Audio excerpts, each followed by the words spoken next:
physiology, neurology, nutrition, and clinical diagnosis to understand the gravity of what I was experiencing that January afternoon, even while it was playing out. More importantly, I've lived with autoimmune type 1 diabetes since the age of 9. Even as a child, I understood that being diabetic increased my risk of other health conditions, including poor eyesight, weak circulation, and damaged kidneys, and that the diet and lifestyle choices I make to control my diabetes would have a major impact on how long and how well I'll live. Because I've never been able to take my health for granted, I've always kept tight control of my blood sugars through diet and exercise, and dedicated myself to learning as much as I could about my own health in order to avoid becoming a statistic.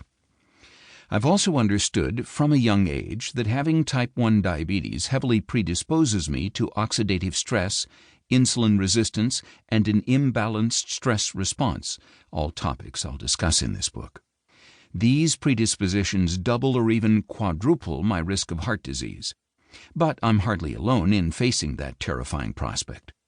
The occurrence of heart disease has reached epic proportions.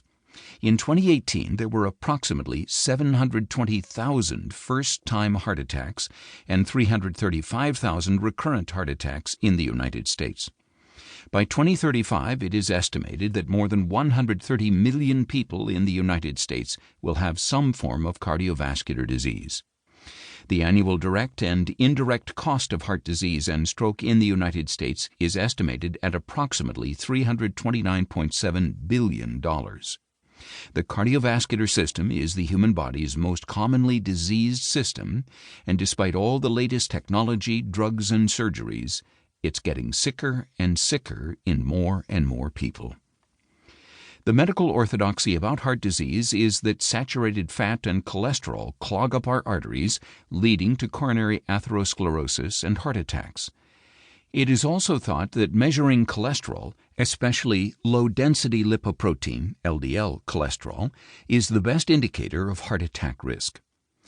As a young adult, when I asked my doctors why people with type 1 diabetes were at particular risk, they offered various explanations of how high blood sugars damage arteries. But I always sensed there was more to the story.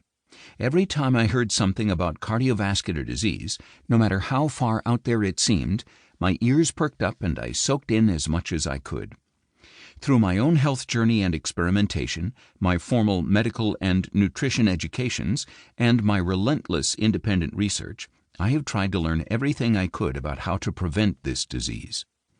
What I've learned about the heart over the years has often surprised me and differed in many ways from what I had been taught and told.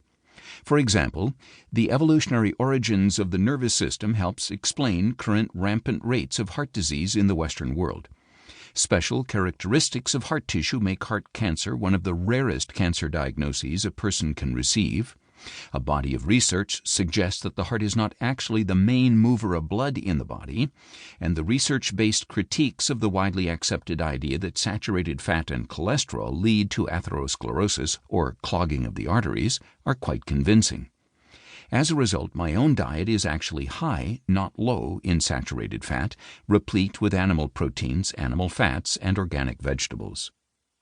My interest in the heart is so deep, in fact, that I wrote a book about it, a first edition of the book you are listening to now, which I was intending to self-publish within a matter of weeks when I experienced the STEMI. Needless to say, as I lay there in the cath lab having suffered a major heart attack at the age of 34, I began to doubt that I had any knowledge or authority on the subject to share.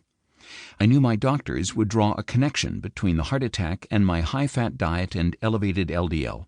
And they did.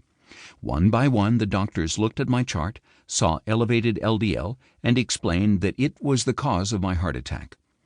Despite the large amount of evidence presented that LDL does not cause heart attacks, as I lay there on the table, having suffered a major heart attack, with credentialed experts explaining to me the reasons why, I had to ask myself, why should anyone listen to me? What happened in the hospital over the next few days changed my mind. Although I was extremely grateful to the people who saved my life, doubts began to surface about my care as early as that first night in the cardiac ICU, as a nurse relayed the plan for managing my diabetes during my hospital stay. It was nothing like what I do at home.